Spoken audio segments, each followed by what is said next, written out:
Hi പറഞ്ഞ നമുക്ക് അംഗൻവാടി വിശേഷം കേൾക്കാം.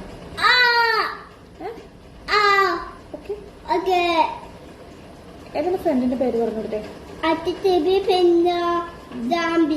ഹർഷിതയുടെ സാൻവി.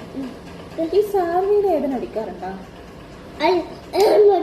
വത്തിക്കെടുക്കും. പിന്നെ കണ്ണുകുത്തും സ്വാഭാവികം. പിന്നെ അംഗൻവാടിയിൽ എന്തെല്ലാം കിട്ടാറ്? വളവ്, പിന്നെ കഞ്ഞി, പിന്നെ ഉപ്പ്, പിന്നെ കടലക്ക. അംഗൻവാടിയിൽ നിന്ന് എന്തൊക്കെ പഠിച്ചേ?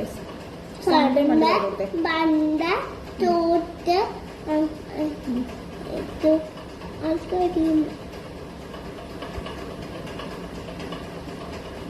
പിന്നെ നീ എന്തിനാ അംഗൻവാടി പോന്ന്? എന്തിനാ അംഗൻവാടി പോന്ന്?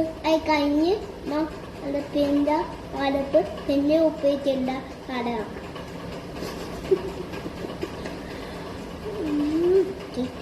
പറയല്ലോ.